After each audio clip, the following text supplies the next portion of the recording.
Hello friends, എല്ലാവരും സന്തോഷമായിട്ടിരിക്കുന്നു എന്ന് വിശ്വസിക്കുന്നു. അപ്പോൾ ഇന്നത്തെ നമ്മുടെ ടോപ്പിക് വന്നിട്ട് ആസ്മയെ കുറിച്ചാണ്. നമുക്ക് എല്ലാവർക്കും അറിയാം, ആസ്മ കൊണ്ട് ഒരുപാട് പേര് ബുദ്ധിമുട്ടുകൾ അനുഭവിക്കുന്നവരാണ്. ചെറിയ കുട്ടികൾ തൊട്ട് വളരെ വലിയ ആൾക്കാർ വരെ ഒരുപാട് പേർക്ക് ആസ്മ കൊണ്ടുള്ള പ്രശ്നങ്ങൾ നേരിടാറുണ്ട് കേട്ടോ. അപ്പം നമ്മൾ ഇന്ന് ആസ്മ തിരഞ്ഞെടുക്കാൻ കാരണം എന്ന് വെച്ചാൽ ഒരു 10 പേരെ എടുത്തു കഴിഞ്ഞാൽ അതിൽ 6 പേർക്ക് ആസ്മ ഉണ്ടെന്നാണ് നമ്മുടെ പ്രാഥമികമായിട്ടുള്ള കണക്കുകൾ വരുന്നത് കേട്ടോ. നമുക്കറിയാം, ചെറിയ കുട്ടികളൊക്കെ ഇൻഹേലർ യൂസേജ് ഇപ്പോൾ വളരെ കോമൺ ആണ്. അവരത് സ്കൂളിൽ കൊണ്ട് ഉപയോഗിക്കാറുണ്ട്. അപ്പൊ അങ്ങനത്തെ ഇതുള്ളത് കൊണ്ട് ആസ്മ വളരെ കോമൺ ആയിട്ടുള്ള പ്രശ്നമാണ്. ഒരുപാട് പേരെ അലട്ടുന്ന പ്രശ്നം കൂടിയാണ്. അപ്പൊ ഇനി നമുക്ക് എന്താണ് ആസ്മ, ആസ്മയുടെ കാരണങ്ങൾ, എങ്ങനെ ആസ്മ പ്രതിരോധിക്കാം, പിന്നെ ആസ്മയ്ക്ക് നമുക്ക് ചെയ്യാവുന്ന ഒറ്റമൂലികൾ, അതൊക്കെയാണ് നമ്മൾ ഈ വീഡിയോയിൽ ഇന്ന് ചർച്ച ചെയ്യാൻ പോകുന്നത്. അപ്പൊ എന്നറിയാത്തവര്, എന്റെ പേര് സെറിൻ, ഞാനൊരു ആയുർവേദ ഡോക്ടറാണ്. അപ്പം എന്റെ തൃശ്ശൂരാണ് ക്ലിനിക് ഉള്ളത് കേട്ടോ. അപ്പൊ ആസ്മയെ കുറിച്ച് നമുക്ക് ഇനി ആദ്യമായിട്ട് ഇതിന്റെ ഡെഫിനിഷൻ പറയാം. അപ്പൊ ആസ്മയെ വളരെ നമുക്ക് ഈസി ആയിട്ട് ഞാൻ അതിനെ ഒന്ന് പറയുകയാണെങ്കിൽ, നമ്മൾക്ക് ലങ്സിൽ ഒരുപാട് എയർവേസ് ഉണ്ടായിരിക്കും. അപ്പൊ ആ എയർവേസ് നമുക്ക് ഇൻഫ്ലമേഷൻ അല്ലെങ്കിൽ ഒരു സ്വെല്ലിങ് അല്ലെങ്കിൽ അവിടെ ഒരു നീര് പോലെ വരിക, അപ്പൊ അങ്ങനെയൊക്കെ സംഭവിക്കുമ്പോൾ ഒരുപാട് കഫം പ്രൊഡ്യൂസ് ചെയ്യപ്പെടുകയാണ്. അതായത് അവിടെ ബ്ലോക്ക് ആവാണ്, ആ പാത്വേസ് വളരെയധികം ചുരുങ്ങി പോവുകയാണ്. അപ്പൊ നമുക്ക് ഓട്ടോമാറ്റിക്കലി അവിടെ എന്താവും, അവിടെ ഒരുപാട് കഫം പ്രൊഡ്യൂസ് ചെയ്യപ്പെടും. അതായത് മ്യൂക്കസ് പ്രൊഡ്യൂസ് ചെയ്യപ്പെടും. അപ്പൊ ആ മ്യൂക്കസ് പ്രൊഡ്യൂസ് ചെയ്യുമ്പോൾ നമ്മുടെ ശ്വാസിക്കാനുള്ള ബുദ്ധിമുട്ട് വരും. കാരണം എന്താണ്, ആ പാത്വേസ് ബ്ലോക്ക് ആവപ്പെടും. അപ്പൊ ബ്ലോക്ക് ആകുമ്പോൾ ഓട്ടോമാറ്റിക്കലി നമുക്ക് ശ്വസിക്കാൻ പറ്റാതെ വരും. അങ്ങനെയാണ് നമുക്ക് ആസ്മ കണ്ടീഷൻ വരുന്നത് കേട്ടോ. ഇത് വളരെ ചെറിയ രീതിയിലാണ് ഞാൻ നിങ്ങൾക്ക് എക്സ്പ്ലെയിൻ ചെയ്തത് എന്താണ് ആസ്മ എന്നറിയാനായിട്ട്. ഇനി എന്താണ് സംഭവിക്കുന്നത്, ആസ്മയുടെ കാരണങ്ങളെ കുറിച്ചാണ് പറയുന്നത് കേട്ടോ. അപ്പൊ ആസ്മ എന്ന് പറയുന്നതിന്റെ കാരണങ്ങളെ കുറിച്ച് പറയുകയാണെങ്കിൽ നമുക്കറിയാം, ഒരുപാട് ജനറ്റിക്കൽ ആയിട്ടുള്ള ഫാക്ടേഴ്സ് അതിനെ കണക്ട് ചെയ്ത് വരാറുണ്ട്. കാരണം ഒരു അച്ഛന് ആസ്മ ഉണ്ടെങ്കിൽ ആളുടെ മകൾക്ക് ചിലപ്പോൾ ഉണ്ടായേക്കാം, അവർക്ക് വരുന്ന കുട്ടികൾക്ക് ഉണ്ടായിരിക്കും. അതൊരു ജനറ്റിക്കലായിട്ട്, അതൊരു ഹെറിഡിറ്ററി ആയിട്ട് നമുക്ക് കണ്ടിന്യൂ ആയിട്ട് വരാറുണ്ട് കേട്ടോ. അപ്പൊ അതും ഒരു ജനറ്റിക്കൽ ഫാക്ടർ ആസ്മയിൽ വളരെ കോമൺ ആയിട്ട് കാണാറുണ്ട്. പിന്നെ വരുന്നത് ശ്വാസം മുട്ട്, അതായത് നമ്മുടെ കഫക്കെട്ടിന്റെ കാരണമായിട്ടും ഈ ആസ്മ പ്രോബ്ലം വരാറുണ്ട്, കഫക്കെട്ടിന്റെ കാരണമായിട്ട്. പിന്നെ വരുന്ന ഒരു പ്രശ്നം എന്ന് പറയുന്നത്, അതായത് കോവിഡാനന്തരം. ഇപ്പൊ ഒരുപാട് പേഷ്യൻസിനെ കോവിഡാനന്തരത്തില് ഇങ്ങനത്തെ പ്രശ്നങ്ങൾ, അതായത് പോസ്റ്റ് കോവിഡ് ആയിട്ട് നമുക്ക് ഇതേപോലെ ആസ്മ പ്രശ്നങ്ങളൊക്കെ കൊണ്ടുവരുന്നുണ്ട് കേട്ടോ. അപ്പൊ അത് പലവർക്കും മാറുന്നുണ്ട്, പലർക്കും മാറാതെ നിൽക്കുന്നുണ്ട്, അങ്ങനെ പ്രശ്നങ്ങൾ വരുന്നുണ്ട്. പിന്നെ കോമൺ ആയിട്ട് കാണുന്നതാണ് അലർജി കണ്ടീഷൻസ്. അലർജിയുടെ പ്രശ്നങ്ങൾ കൊണ്ട് ഇതേപോലത്തെ ആസ്മയുടെ പ്രശ്നങ്ങൾ വരാറുണ്ട് കേട്ടോ. അപ്പൊ ഇങ്ങനെയാണ് ഇതിന്റെ കാരണങ്ങൾ വരുന്നത്. ഇനി നമുക്ക് അതിൽ പ്രധാനമായിട്ട് പറയാനുള്ളത്, നമ്മളുടെ ആധുനിക മെഡിസിൻ അതായത് മോഡേൺ മെഡിസിൻ ഒരുപാട് എക്സ്പെക്ടോറൻസും ബ്രോങ്കോ ഡയലേറ്റേഴ്സും ഒക്കെ ആസ്മയ്ക്ക് വേണ്ടിയിട്ട് എഴുതി കൊടുക്കാറുണ്ട്. അതേപോലെ സ്റ്റിറോയിഡ് ആയാലും അവർക്ക് കൊടുക്കാറുണ്ട്. അപ്പം ഇതൊക്കെ യൂസ് ചെയ്തിട്ടും സ്റ്റിൽ അവർക്ക് മാറ്റങ്ങളൊക്കെ വളരെ കുറവായിട്ടാണ് കാണാറ്. പലവർക്കും മാറുന്നു, പക്ഷെ പലർക്കും മാറാതെ നിൽക്കുന്നു, അത് പിന്നീട് തിരിച്ചു വരുന്നു. അവിടെയാണ് നമ്മുടെ ആയുർവേദത്തിന്റെ പ്രസക്തി വരുന്നത് കേട്ടോ. അപ്പൊ നമുക്ക് എങ്ങനെ ഇതിനെ പ്രതിരോധിക്കാം. അപ്പൊ അലർജി ഉള്ള ഒരു പേഷ്യന്റ് ആണെങ്കിൽ അവർക്ക് എന്തുകൊണ്ടാണ് അലർജി, അതൊരു കാറ്റ് കൊണ്ടാണോ, ചിലപ്പോൾ തണുപ്പ് കൊണ്ടാണ്, അത് അവർ മനസ്സിലാക്കിയിട്ട് അതിൽ നിന്ന് മാറി നിൽക്കുക എന്നുള്ളതാണ് അലർജി വരുന്ന പേഷ്യന്റിന് ചെയ്യാൻ പറ്റുന്നത്. ഇനി നമുക്ക് ഒറ്റമൂലികളിലേക്ക് കടക്കാം. ഒറ്റമൂലികൾ എന്ന് പറഞ്ഞു കഴിഞ്ഞാൽ നമുക്ക് വളരെ കോമൺ ആയിട്ട് നമുക്ക് യൂസ് ചെയ്യാൻ പറ്റുന്ന, അതായത് എല്ലാവർക്കും, അതായത് ഒരു പറമ്പുണ്ടെങ്കിൽ അല്ലെങ്കിൽ ഒരു ചെറിയൊരു ഗാർഡൻ ഉണ്ടെങ്കിൽ നമ്മൾ എന്തായാലും വെച്ച് പിടിപ്പിക്കേണ്ട ഒരു ഇലയാണ് ആടലോടകത്തിന്റെ ഇല. മനസ്സിലായോ? അപ്പൊ അത് ഇങ്ങനെ ആസ്മയുള്ള ഒരാള് ആടലോടകത്തിന്റെ ഇല, അത് ഇനിയിപ്പോ നിങ്ങൾക്ക് ഒട്ടും പ്ലേസ് ഇല്ല അല്ലെങ്കിൽ ഒരു സ്ഥലമില്ല നിങ്ങളുടെ ഏരിയ, അതായത് വീടിന്റെ ഭാഗത്ത് എന്ന് വെച്ചാൽ നിങ്ങൾക്ക് ഇത് ഔഷധ ഷോപ്പുകളിൽ നിന്ന് മേടിക്കാൻ കിട്ടും കേട്ടോ. അപ്പൊ ആടലോടകത്തിന്റെ ഇല നമ്മൾ എന്ത് ചെയ്യണം, അത് ഒരു കുറച്ചധികം മേടിച്ച് തളിരില കിട്ടുകയാണെങ്കിൽ അത്രയും നല്ലത്.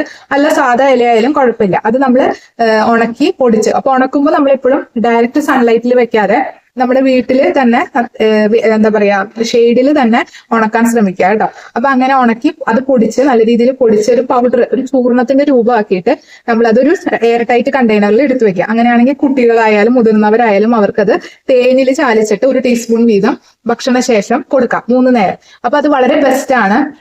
അപ്പൊ നിങ്ങൾ ഇതുപോലത്തെ, നിങ്ങളിപ്പം എന്താ വെച്ചാല് ഒരു ഇംഗ്ലീഷ് മെഡിസിൻ കഴിക്കുന്ന ആൾക്കാർക്ക് ഇത് കഴിക്കാൻ പറ്റുമോ എന്നുള്ളൊരു ചോദ്യം വരും. എന്തായാലും കഴിക്കാം. നിങ്ങൾക്ക് അതിന്റെ ഒരു ഡിഫറൻസ് എന്തായാലും നിങ്ങൾക്ക് കാണാൻ പറ്റും. മനസ്സിലായോ? അതൊരു 2 വർഷക്കാലം കണ്ടിന്യൂസ്ലി കഴിക്കുകയാണെങ്കിൽ അത്രയും ഒരു നല്ലൊരു മാറ്റം തന്നെ നിങ്ങൾക്ക് വിസിബിൾ ആയിട്ട് തന്നെ കാണാൻ പറ്റും. പിന്നെ വരുന്നത് രണ്ടാമത്തെ പ്രയോഗം എന്ന് പറയുന്നത് ചുക്ക്, തിപ്പലി, അതേപോലെ ചുക്ക്, തിപ്പലി എന്ന് പറയുന്നതും പിന്നെ കുരുമുളക് 3 ഉപയോഗമാണ്. അതായത് ചുക്ക്, കുരുമുളക്, തിപ്പലി. ഇത് നമ്മൾ ഓരോ കിലോ വീതം മേടിച്ച് വെക്കുക. അതിനുശേഷം നമ്മൾ അത് ഉണക്കി പൊടിച്ച് അത് അതായത് മൂന്നും ഒരുമിച്ച് നന്നായി മിക്സ് ചെയ്ത് അതിൽ ഓരോ ടീസ്പൂൺ വീതം ഇതേപോലെ 3 നേരം തന്നെ കഴിക്കാം. മനസ്സിലായോ? അത് തേനിൽ ചാലിച്ച് കഴിക്കാം, അല്ലെങ്കിൽ ചൂടുവെള്ളത്തിൽ കുടിക്കാം. അതൊക്കെ നിങ്ങളുടെ ഇഷ്ടമാണ്. അത് എങ്ങനെയെങ്കിലും നമ്മുടെ വയറിന്റെ ഉള്ളിൽ അല്ലെങ്കിൽ നമുക്ക് ഉള്ളിലേക്ക് കടത്തുന്ന രീതിയിൽ നമ്മൾ ചെയ്യാം. അത് 3 നേരം ചെയ്യുകയാണെങ്കിൽ നിങ്ങൾക്ക് ഞാൻ പറയാം ഇതൊക്കെ വളരെ എഫക്റ്റീവ് ആയിട്ടുള്ള മെഡിസിൻ ആണ്. അപ്പൊ നമുക്ക് വേറെ രീതിയിൽ നിങ്ങൾക്ക് ഇതൊക്കെ ചെയ്യാൻ ബുദ്ധിമുട്ടാണെങ്കിൽ നമുക്ക് മെഡിസിൻ ആയിട്ട് തന്നെ, ആയുർവേദ മെഡിസിൻ ആയിട്ട് തന്നെ ഇതൊക്കെ ഉള്ളിലേക്ക് ചെല്ലുന്ന വാസാരിഷ്ടം, കനകാസവം ഇതൊക്കെ ഉണ്ട്. അതൊക്കെ വേറെ, അത് നമ്മളൊരു ആയുർവേദ ഡോക്ടറെ കണ്ട് തന്നെ എത്ര ക്വാണ്ടിറ്റി കഴിക്കണം അതൊക്കെ നിങ്ങൾ അങ്ങനെയാണ് ചെയ്യേണ്ടത്. അല്ലാതെ നിങ്ങൾക്ക് ഒരു എന്താ പറയാ, ഒരു നല്ല രീതിയിൽ നിങ്ങൾക്ക് വീട്ടിൽ തന്നെ പ്രിപ്പയർ ചെയ്യാൻ പറ്റുന്ന ഒരു ഒറ്റമൂലികളായിട്ടാണ് ഞാനിത് പറഞ്ഞു തരുന്നത്. പിന്നെ നമുക്ക് ചെയ്യാവുന്നതാണ്, രാത്രി നമ്മൾ അല്ലെങ്കിൽ ഒരു ഈവനിങ് ആകുമ്പോൾ അല്ലെങ്കിൽ രാത്രി മതി, രാത്രി ആകുമ്പോൾ നമ്മൾ കുറച്ചൊരു 10 തുളസിയുടെ ഇല എടുത്ത് അത് നല്ല രീതിയിൽ കഴുകി വൃത്തിയാക്കി നമ്മൾ കുറച്ച് വെള്ളത്തിൽ അത് ഇട്ട് വെക്കുക. എന്നിട്ട് പിറ്റേ ദിവസം രാവിലെ ആ വെള്ളം അതായത് ചെറിയ ചൂടുവെള്ളത്തിലിട്ട് അത് അടച്ചു വെക്കുക. അത് കഴിഞ്ഞ് പിറ്റേ ദിവസം രാവിലെ എംപ്റ്റി സ്റ്റൊമക്കിൽ ആ വെള്ളം കുടിക്കുന്നത് ഏറ്റവും നല്ലതാണ്. കാരണം അത് തുളസിക്ക് അതിൻ്റെതായ തന്നെ ഇതിന്റെ ആസ്മയുടെ കഫം റെഡ്യൂസ് ചെയ്യാനുള്ള കഴിവുണ്ട്. അപ്പൊ അത് ഒരുപാട് നമ്മളെ ആസ്മയുള്ളവർക്ക് നല്ല രീതിയിൽ മാറ്റം വരുത്താനായിട്ട് കാരണമാണ് കേട്ടോ. അപ്പൊ അതുകൊണ്ട് നമ്മൾ എല്ലാവരും ശ്രദ്ധിക്കേണ്ടത്, ഇതുപോലത്തെ മെഡിസിൻസ് ഒക്കെ യൂസ് ചെയ്ത് കഴിഞ്ഞാൽ പലരും വിചാരിക്കും ഇതൊക്കെ വെറും ഒറ്റമൂലികളാണ്, ഇതുകൊണ്ട് പ്രയോജനമില്ല. പക്ഷെ നിങ്ങൾ ഇത് ഉപയോഗിച്ച് കഴിഞ്ഞാൽ മാത്രമേ നിങ്ങൾക്ക് മനസ്സിലാവുള്ളൂ ഇതിന്റെയൊക്കെ ഒരു നല്ലൊരു റിസൾട്ട്. കാരണം നിങ്ങൾ ഇതിന് വേണ്ടിയിട്ട് എന്താ ചെയ്യേണ്ടത്, നിങ്ങൾ ഫസ്റ്റ് തന്നെ ആദ്യം തന്നെ നിങ്ങൾ ഇത് യൂസ് ചെയ്ത് ഒരു 2 വർഷം നിങ്ങൾ തുടർച്ചയായിട്ട് യൂസ് ചെയ്യുക. അതിനുശേഷം നിങ്ങൾ, അതായത് പെട്ടെന്ന് തന്നെ നമുക്ക് ഒറ്റമൂലികൾ കൊണ്ട് ചിലപ്പോൾ ഉപയോഗം കിട്ടില്ല. പക്ഷെ ഒരു 2 വർഷമൊക്കെ നമ്മൾ അധികമായിട്ട് യൂസ് ചെയ്ത് കഴിഞ്ഞാല് നല്ല രീതിയിൽ നിങ്ങൾക്ക് ഈ മാറ്റം നിങ്ങൾക്ക് വളരെ വിസിബിൾ ആയിട്ട് തന്നെ നിങ്ങളുടെ ശ്വാസത്തിന്റെ ഒരു ഹെൽത്ത് വീണ്ടെടുത്ത പോലെ നിങ്ങൾക്ക് തന്നെ തോന്നും. കാരണം നിങ്ങൾക്ക് തന്നെ ടെസ്റ്റ് ചെയ്യാൻ പറ്റും. ചില ടെസ്റ്റുകളൊക്കെ ഉണ്ട്. അപ്പൊ ശ്വാസകോശത്തിന്റെ അതിന്റെ ഹെൽത്തി നമുക്ക് ടെസ്റ്റ് ചെയ്യാനുള്ള ചില ടെസ്റ്റുകളൊക്കെ ഉണ്ട്. അതൊക്കെ ചെയ്യുമ്പോൾ നിങ്ങൾക്ക് നിങ്ങളുടെ ആ ഒരു വ്യത്യാസം തന്നെ നിങ്ങൾക്ക് മനസ്സിലാകാൻ പറ്റും. അപ്പൊ ഇത്രയും ചെറിയ കാര്യങ്ങൾ ഉപയോഗിച്ച് തന്നെ നല്ലൊരു ഡിഫറൻസ് നമുക്ക് കൊണ്ടുവരാൻ പറ്റും. അപ്പൊ ഇംഗ്ലീഷ് മെഡിസിൻ ഉപയോഗിച്ചിട്ട് മാറ്റം വരാത്തവർക്കൊക്കെ ഇത് ട്രൈ ചെയ്യാം. ഇംഗ്ലീഷ് മെഡിസിൻ എടുക്കേണ്ട കാര്യമില്ല, അതിന്റെ കൂടെ തന്നെ ഇതൊക്കെ യൂസ് ചെയ്യാം. നല്ല രീതിയിൽ തന്നെ ഒരുപാട് പേരിൽ മാറ്റം വരാറുണ്ട്. ഇനി ഇതൊക്കെ ചെയ്യാനായിട്ട് മടിയുള്ളവരാണെങ്കിൽ നിങ്ങൾ ഒരു ആയുർവേദ ഡോക്ടറെ കാണുക. അപ്പം നമുക്ക് ഡയറക്റ്റും ഓൺലൈൻ കൺസൾട്ടേഷൻ സൗകര്യമുണ്ട്. അപ്പൊ നമുക്ക് ആസ്മയുള്ളവർക്ക് നിങ്ങൾക്ക് നല്ല രീതിയിൽ മെഡിസിൻ തന്ന് തന്നെ നിങ്ങളെ ചികിത്സിക്കാൻ, ട്രീറ്റ് ചെയ്യാൻ പറ്റും. അപ്പൊ അതിന് നിങ്ങളൊരു ഇത്രയും പണിയെടുക്കണ്ട. അപ്പൊ ചിലവർക്കൊക്കെ ഇത്രയും കാര്യങ്ങൾ ചെയ്യാനായിട്ട് അവർ ബിസി ആയിരിക്കും, വർക്കിലായിരിക്കും. അപ്പൊ അവർക്ക് ഇത്രയും അത് ഉണക്കി പൊടിക്കുക ഇതൊക്കെ പറഞ്ഞാൽ ഭയങ്കര ഒരു ബുദ്ധിമുട്ടായിരിക്കും. അപ്പൊ അങ്ങനെയുള്ളവർക്ക് നമുക്ക് ഡയറക്റ്റ് ആയിട്ട് ക്ലിനിക്കിൽ വരാം. അല്ലെങ്കിൽ നിങ്ങൾക്ക് ഒരു ഓൺലൈൻ സൗകര്യം ഉപയോഗിച്ച് കഴിഞ്ഞാൽ തീർച്ചയായിട്ടും നിങ്ങൾക്ക് ഹെൽപ്പ് ചെയ്യാൻ പറ്റും. ആസ്മ നമുക്ക് വളരെ പെട്ടെന്ന് തന്നെ ട്രീറ്റ് ചെയ്ത് മാറ്റാൻ പറ്റും കേട്ടോ. പക്ഷെ ഈ ഇൻഗ്രീഡിയൻസ് തന്നെയാണ് നമ്മുടെ മെഡിസിനുകളിലും യൂസ് ചെയ്യുന്നത് കേട്ടോ.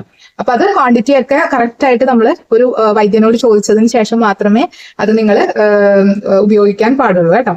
അപ്പോ ഇന്നത്തെ എപ്പിസോഡ് എല്ലാവർക്കും ഇഷ്ടമായെന്ന് വിചാരിക്കുന്നു. നമ്മൾ ഒരുപാട് അതിൽ ഒറ്റമൂലികൾ പറഞ്ഞിട്ടുണ്ട്, നിങ്ങൾ എങ്ങനെയാണ് നിങ്ങളുടെ കാരണങ്ങൾ പറഞ്ഞിട്ടുണ്ട്, നിങ്ങൾ എങ്ങനെയാണ് ആസ്മയെ പ്രതിരോധിക്കേണ്ടതെന്ന് പറഞ്ഞിട്ടുണ്ട്. അപ്പൊ എല്ലാ കാര്യങ്ങളും മനസ്സിലായെന്ന് വിചാരിക്കുന്നു. അപ്പൊ ഇഷ്ടപ്പെടുകയാണെങ്കിൽ നമ്മുടെ ചാനൽ ഒന്ന് ലൈക്ക് ചെയ്യുക, കമന്റ് ചെയ്യുക, സബ്സ്ക്രൈബ് ചെയ്യുക കേട്ടോ. അപ്പൊ ബൈ, എല്ലാവരും stay happy and stay healthy.